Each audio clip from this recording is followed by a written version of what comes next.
라면 좋아하는데 혈당 때문에 걱정이 되는 분들은 오늘 영상을 참고하세요. 많은 분들이 궁금해하시는 혈당 걱정 없이 라면 먹는 방법 알아보도록 하겠습니다. 우리나라 사람 1인당 연간 라면 소비량이 80개가 넘는다는 사실 알고 계셨나요? 실제로 라면은 바쁜 현대인의 삶에서 때려야 뗄 수 없는 음식이 되었습니다. 하지만 많은 분들이 혈당이 걱정되어서 마음 놓고 즐기지 못하고 계시죠. 사실 라면에 대한 가장 큰 오해는 무조건 피해야 한다는 것입니다. 물론 매일 먹는 것은 좋지 않지만 어떻게 먹느냐에 따라 혈당 상승을 크게 줄일 수 있다는 사실 알고 계셨나요? 예를 들어 일반적인 방법으로 라면을 먹었을 때와 제가 오늘 알려드릴 방법으로 먹었을 때의 혈당 차이는 최대 2배까지 날 수 있다는 연구 결과가 있습니다. 이번에는 라면이 실제로 혈당에 어떤 영향을 미치는지, 혈당 상승을 최소화하는 조리법은 무엇인지, 라면과 함께 먹으면 좋은 식품은 어떤 것들이 있는지 상세하게 알아보도록 하겠습니다. 특히 제가 알려드릴 방법들은 여러분이 실생활에서 쉽게 적용하실 수 있는 방법들입니다.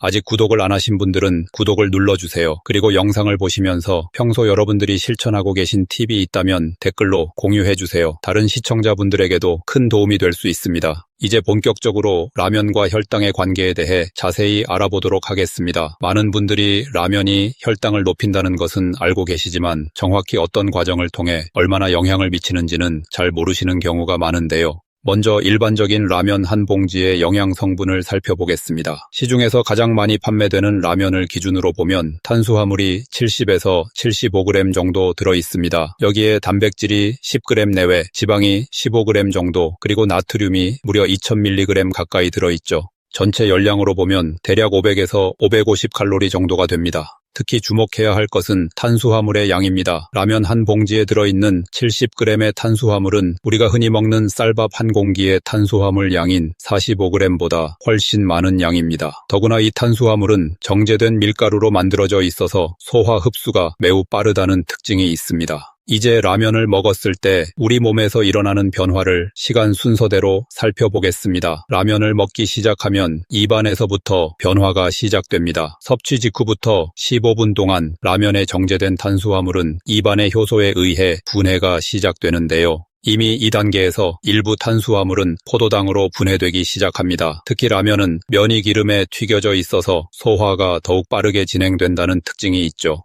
섭취 후 15분에서 30분 사이에는 위장에서 본격적인 소화가 시작되고 음식물이 십이지장을 거쳐 소장으로 이동하게 됩니다. 이때 췌장에서는 인슐린 분비가 시작되는데요. 라면의 정제 탄수화물은 일반적인 복합 탄수화물보다 훨씬 빠르게 포도당으로 분해되어 혈액으로 흡수됩니다. 가장 큰 변화가 일어나는 시기는 섭취 후 30분에서 45분 사이입니다. 이 시기에 혈당이 가장 높이 올라가게 되는데요. 일반적으로 식전보다 50에서 60, 심지어 어떤 경우에는 70까지도 상승할 수 있습니다. 이는 같은 양의 쌀밥을 먹었을 때보다 더 가파른 상승 곡선을 보이는 것인데요. 이는 라면의 면발이 이미 한 번 조리된 상태에서 기름에 튀겨져 있어서 소화 흡수가 매우 빠르기 때문입니다.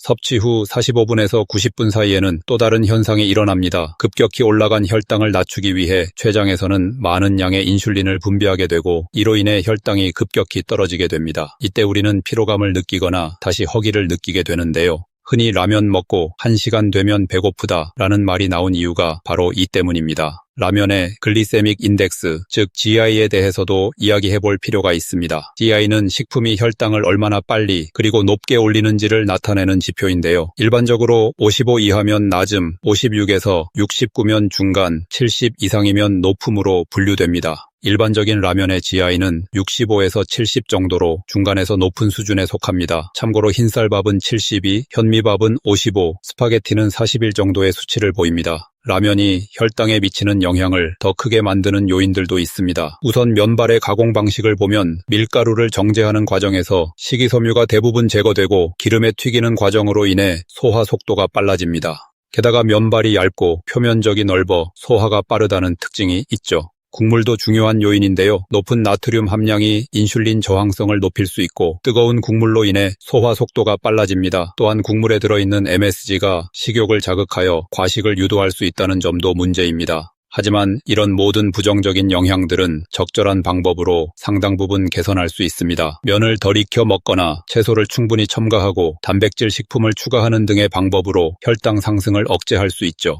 또한 계란이나 두부 같은 단백질을 보충하고 다양한 채소를 추가하며 통곡물을 활용하는 등의 방법으로 영양 균형을 개선할 수 있습니다. 다음은 이러한 이론적 배경을 바탕으로 실제로 어떻게 라면을 조리하고 먹어야 혈당 상승을 최소화할 수 있는지 구체적인 방법들을 알아보도록 하겠습니다. 여러분의 식습관과 건강 상태에 따라 적절히 응용하실 수 있는 다양한 팁들을 준비했으니 끝까지 함께 해주시기 바랍니다. 자, 이제 본격적으로 혈당 상승을 최소화하면서 라면을 맛있게 먹는 방법에 대해 알아보도록 하겠습니다. 앞서 설명드린 것처럼 라면이 혈당을 급격히 상승시키는 주된 이유는 정제된 밀가루로 만든 면과 기름에 튀긴 가공 방식 때문입니다. 하지만 조리 방법을 조금만 바꾸면 훨씬 건강하게 즐길 수 있습니다. 가장 먼저 면을 삶는 시간에 대해 말씀드리겠습니다. 보통 라면 포장지에는 3분에서 4분 정도 면을 삶으라고 나와 있는데요. 이렇게 완전히 익힌 면은 소화가 매우 빨리 되어 혈당이 급격히 상승하게 됩니다. 대신 면을 살짝 덜 익혀서 먹으면 소화 속도를 늦출 수 있습니다. 구체적으로는 표시된 시간보다 30초에서 1분 정도 덜 끓이는 것이 좋습니다. 이렇게 면을 덜 익히면 두 가지 효과를 얻을 수 있는데요. 첫 번째는 당연히 소화 속도가 늦춰지는 것이고 두 번째는 면의 글리세믹 인덱스가 낮아진다는 것입니다. 완전히 익은 면의 글리세믹 인덱스가 65, 70 정도라면 덜 익은 면으로 조리된 면은 55, 60 정도로 낮아질 수 있습니다. 다음으로 물의 양에 대해 이야기해 보겠습니다. 대부분의 사람들이 라면을 끓일 때 물의 양을 대충 맞추시는데 사실 이것도 매우 중요한 포인트입니다. 물이 너무 많으면 면이 필요 이상으로 불어서 소화가 빨라지고 반대로 물이 너무 적으면 면이 제대로 익지 않아 맛이 없어질 수 있죠. 이상적인 물의 양은 대략 550ml 정도입니다. 정확한 계량을 위해서는 계량컵을 사용하시는 것이 좋지만 일반 종이컵으로는 약 3컵 정도가 됩니다. 여기서 중요한 팁을 하나 더 알려드리자면 처음부터 모든 물을 넣고 끓이는 것이 아니라 물을 2번에 나눠 넣는 방법을 추천드립니다. 처음에는 400ml 정도의 물로 면을 삶다가 면이 어느 정도 익었을 때 150ml 정도의 뜨거운 물을 추가로 넣는 거죠. 이렇게 하면 면이 처음부터 너무 불지 않으면서도 적당한 국물 양을 유지할 수 있습니다. 이제 가장 중요한 부분인 채소 추가에 대해 설명드리겠습니다. 채소를 추가하는 것은 단순히 영양가를 높이는 것 이상의 의미가 있습니다. 채소에 들어있는 식이섬유는 탄수화물의 소화와 흡수를 늦춰주어 혈당 상승을 완만하게 만들어주죠.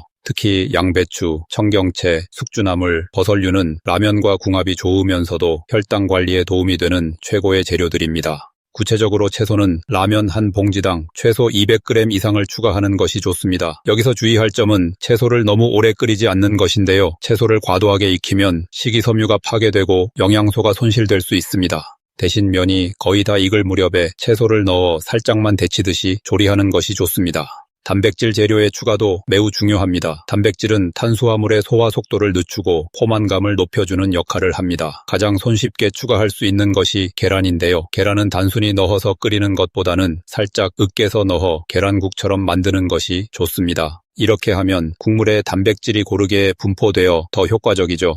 계란 외에도 두부, 닭가슴살, 저지방 햄 등을 추가할 수 있습니다. 특히 두부는 라면 국물과 잘 어울리면서도 혈당 상승을 억제하는 효과가 뛰어납니다. 두부는 한 모이 반에서 3분의 2 정도를 잘게 썰어 넣으면 적당합니다. 기름 관리도 중요한 포인트입니다. 라면은 이미 기름에 튀긴 면이기 때문에 추가적인 기름은 최소화하는 것이 좋습니다. 하지만 완전히 기름을 배제할 필요는 없습니다. 대신 건강에 좋은 기름을 적절히 사용하는 것이 포인트입니다. 예를 들어 참기름이나 들기름을 한두 방울 정도 넣으면 풍미도 좋아지고 포만감도 높일 수 있습니다. 면을 삶기 전에 잠깐 헹구는 것도 도움이 됩니다. 면을 찬물에 10초 정도 가볍게 헹구면 면에 묻어있는 기름과 전분가루가 어느 정도 제거됩니다. 이렇게 하면 국물이 더 깔끔해지고 면의 기름기도 줄일 수 있습니다. 스프 사용법도 매우 중요합니다. 대부분의 라면 스프에는 나트륨 함량이 매우 높은데 이는 혈압을 높이고 결과적으로 혈관 건강에 좋지 않은 영향을 미칠 수 있습니다. 따라서 스프는 전체 양의 3분의 2 정도만 사용하고 부족한 간은 천연 조미료로 보완하는 것이 좋습니다. 천연 조미료로는 다시마, 멸치, 표고버섯 등을 활용할 수 있습니다. 특히 표고버섯은 감칠맛을 내면서도 혈당 관리에 도움이 되는 성분을 포함하고 있어 일석이조의 효과를 볼 수 있습니다. 말린 표고버섯 한두 개를 잘게 썰어 넣으면 충분합니다. 조리 순서도 매우 중요한데요. 가장 이상적인 순서는 다음과 같습니다. 먼저 물을 끓이면서 천연 조미료를 넣어 육수를 우려냅니다. 물이 끓으면 면을 넣고 표시된 시간보다 30초 정도 덜 익힙니다. 면이 거의 다 익을 무렵 채소를 넣고 마지막으로 계란이나 두부 같은 단백질 재료를 추가합니다. 불을 끄기 직전에 참기름을 한두 방울 떨어뜨리면 완성됩니다. 여기서 또 하나의 팁을 드리자면 라면을 먹기 전에 약간 식혀서 먹는 것이 좋습니다. 너무 뜨거운 음식은 소화 속도를 빠르게 만들고 위장에도 부담을 줄 수 있기 때문입니다. 또한 천천히 먹는 것도 중요한데 한 그릇을 먹는데 최소 15분 이상 시간을 들이는 것이 좋습니다. 이렇게 조리한 라면은 일반적인 방법으로 끓인 라면에 비해 혈당 상승 폭을 30% 이상 줄일 수 있습니다. 실제로 이런 방식으로 라면을 먹은 후 혈당을 측정해보면 식후 30분 혈당이 40 정도만 상승하는 것을 확인할 수 있습니다. 마지막으로 한 가지 더 말씀드리자면 라면을 먹은 후에는 가벼운 운동을 하는 것이 좋습니다. 식사 후 30분 정도 천천히 걷기만 해도 혈당 관리에 큰 도움이 됩니다. 이는 근육에서 포도당 흡수를 촉진하고 인슐린 감수성을 높이는 효과가 있기 때문입니다. 지금까지 설명드린 방법들을 모두 실천하기는 어려울 수 있습니다. 하지만 이 중 두세 가지만 실천하셔도 혈당 관리에 큰 도움이 될 수 있으니 본인의 상황에 맞게 적절히 활용해 보시기 바랍니다. 다음은 라면과 함께 먹으면 좋은 음식들에 대해 더 자세히 알아보도록 하겠습니다. 지금부터는 라면과 같이 먹으면 더욱 건강하게 즐길 수 있는 식품들에 대해 자세히 알아보도록 하겠습니다. 앞서 설명드린 것처럼 라면은 단독으로 먹게 되면 급격한 혈당 상승을 유발할 수 있지만 적절한 식품들과 함께 섭취하면 이러한 문제를 상당 부분 개선할 수 있습니다. 먼저 식이섬유가 풍부한 채소류부터 자세히 살펴보도록 하겠습니다. 채소는 라면과 함께 먹을 수 있는 가장 이상적인 식품인데요. 특히 양배추는 라면과 궁합이 매우 좋은 채소입니다. 양배추에는 식이섬유가 풍부할 뿐만 아니라 혈당 조절에 도움이 되는 크롬이라는 미네랄도 포함되어 있습니다. 양배추는 잘게 썰어서 라면 국물에 살짝 데치듯이 넣으면 되는데 너무 오래 익히면 영양소가 파괴될 수 있으니 주의해야 합니다. 청경채도 매우 좋은 선택입니다. 청경채는 칼슘이 풍부하고 식이섬유 함량도 높은데 특히 수용성 식이섬유가 많아 혈당 상승을 억제하는 효과가 뛰어납니다. 또한 청경채의 아삭한 식감은 라면의 부드러운 면발과 잘 어울려 식감적으로도 매우 만족스럽습니다. 청경채는 큼직하게 썰어서 넣는 것도 좋은데 이렇게 하면 식감도 더 좋고 영양소 파괴도 최소화할 수 있습니다. 숙주나물은 라면의 국물 맛과 가장 잘 어울리는 채소 중 하나입니다. 숙주나물은 열량이 매우 낮으면서도 식이섬유가 풍부해 포만감을 높이는 데 탁월합니다. 또한 숙주나물에 포함된 비타민C는 라면의 나트륨을 배출하는 데 도움을 줍니다. 숙주나물은 따로 데치지 않고 라면이 거의 다 익을 무렵에 넣어 살짝만 데치듯이 조리하는 것이 좋습니다. 버섯류도 라면과 함께하면 좋은 식품입니다. 특히 표고버섯과 느타리버섯은 혈당 관리에 도움이 되는 베타글루칸이라는 성분이 풍부합니다. 버섯은 단순히 영양가를 높이는 것을 넘어서 라면의 감칠맛을 높여주는 역할도 합니다. 말린 표고버섯을 사용할 경우에는 미리 불려서 준비하고 생버섯은 적당한 크기로 썰어서 면을 넣기 전에 먼저 살짝 데쳐주는 것이 좋습니다.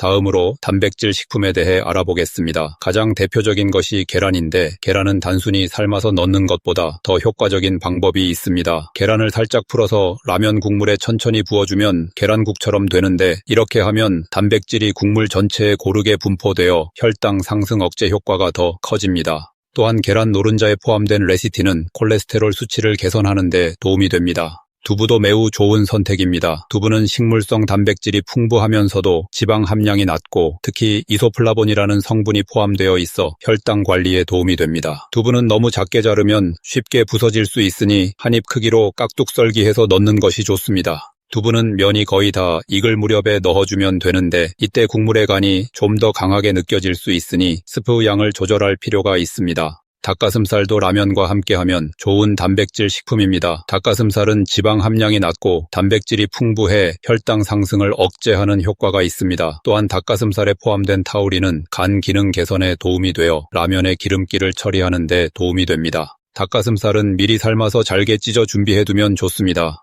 해조류도 라면과 궁합이 좋은 식품입니다. 특히 김이나 미역은 식이섬유가 풍부하면서도 라면의 맛을 해치지 않습니다. 김은 라면을 먹을 때 같이 곁들여 먹으면 되고 미역은 작게 잘라서 국물에 넣어도 좋습니다. 해조류에 포함된 알긴산은 체내 지방 흡수를 억제하는 효과가 있어 라면의 기름기를 줄이는 데 도움이 됩니다. 견과류도 좋은 선택이 될 수 있습니다. 특히 아몬드나 호두는 건강한 지방과 식이섬유가 풍부해 혈당 상승을 완만하게 만들어줍니다. 다만 견과류는 열량이 높으니 한 번에 5-6알 정도로 제한하는 것이 좋습니다. 견과류는 라면을 먹기 전에 먼저 섭취하면 위장에서 탄수화물의 소화를 늦추는 효과를 볼 수 있습니다. 발효식품도 라면과 함께하면 좋습니다. 특히 김치는 라면과 궁합이 매우 좋으는데 김치에 포함된 유산균은 장 건강을 개선하고 혈당 관리에도 도움이 됩니다. 또한 김치의 매운맛은 라면의 맛을 더욱 풍부하게 만들어주죠. 다만 김치는 나트륨 함량이 높으니 라면 스프의 양을 더 줄일 필요가 있습니다. 채소 주스도 고려해볼 만한 옵션입니다. 특히 토마토 주스는 라면의 기름진 맛을 상쇄시키면서도 리코펜이라는 항산화 물질을 제공합니다. 다만 시판 주스는 당분이 첨가되어 있을 수 있으니 가능하면 생채소를 갈아서 만든 주스를 선택하는 것이 좋습니다. 이러한 동반 식품들을 적절히 활용하면 라면의 혈당 지수를 크게 낮출 수 있습니다. 예를 들어 일반적인 라면의 혈당 지수가 65, 70이라면 이러한 식품들과 함께 먹었을 때는 45, 50 정도로 낮출 수 있습니다. 하지만 여기서 주의할 점이 있습니다. 아무리 건강에 좋은 식품을 함께 먹는다고 해도 라면 자체의 열량과 나트륨 함량이 높다는 점은 변함이 없습니다. 따라서 이러한 동반 식품들을 활용하더라도 라면의 섭취 빈도는 일주일에 1, 2회 정도로 제한하는 것이 바람직합니다. 또한 이러한 동반 식품들을 한 번에 너무 많이 섭취하는 것도 주의해야 합니다. 예를 들어 채소는 많이 섭취해도 괜찮지만 견과류나 계란 같은 경우는 적정량을 지키는 것이 중요합니다. 과다 섭취는 오히려 전체 열량을 크게 높일 수 있기 때문입니다.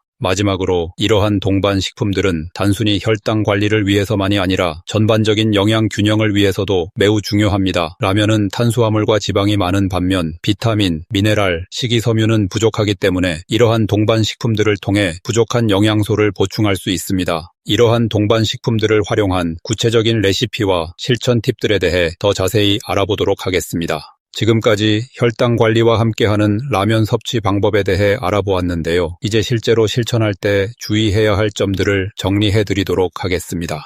가장 중요한 것은 식사 시간대의 선택입니다. 라면은 가능한 한 점심시간에 먹는 것이 좋습니다. 저녁이나 밤에 먹게 되면 신체의 대사 활동이 저하되어 있어 혈당이 더 높게 오를 수 있기 때문입니다. 특히 야식으로 먹는 것은 피하시는 것이 좋습니다. 라면의 적정 섭취 횟수도 중요한데요. 혈당 관리가 필요하신 분들은 일주일에 1, 2회 이내로 제한하시는 것이 바람직합니다. 또한 한 번 먹을 때도 충분한 채소와 단백질을 곁들여 먹는 것을 잊지 마세요. 운동과의 연계도 매우 중요합니다. 라면을 먹은 후 30분에서 1시간 사이에 가벼운 산책을 하시면 혈당 상승을 크게 줄일 수 있습니다. 격렬한 운동은 피하시고 20에서 30분 정도 천천히 걷는 것이 가장 좋습니다. 마지막으로 피해야 할 조합에 대해 말씀드리면 탄수화물이 많은 음식이나 당이 많이 들어간 음료는 피하시는 것이 좋습니다. 특히 라면과 함께 밥을 먹거나 달달한 음료를 마시는 것은 혈당을 급격히 상승시킬 수 있으니 주의하셔야 합니다. 이러한 주의사항들을 잘 지키시면서 앞서 설명드린 건강한 조리법과 동반 식품들을 활용하신다면 혈당 걱정 없이 라면을 즐기실 수 있을 것입니다. 지금까지 혈당 걱정 없이 라면 먹는 방법에 대해 자세히 알아보았습니다. 우리가 오늘 배운 핵심 내용을 다시 한번 짚어보겠습니다. 라면은 분명 혈당을 빠르게 상승시킬 수 있는 음식이지만 적절한 방법으로 조리하고 섭취한다면 얼마든지 건강하게 즐길 수 있습니다. 면을 살짝 덜 익히고 충분한 채소를 더하며 적절한 단백질을 곁들이는 것만으로도 혈당 상승을 30% 이상 줄일 수 있다는 점을 기억해 주세요. 여러분께서 당장 오늘부터 실천하실 수 있는 가장 쉬운 방법은 라면을 먹을 때 채소를 한 움큼 이상 추가하고 삶은 계란이나 두부를 곁들이는 것입니다. 이것만으로도 큰 변화를 만들 수 있습니다. 구독과 좋아요는 사랑입니다.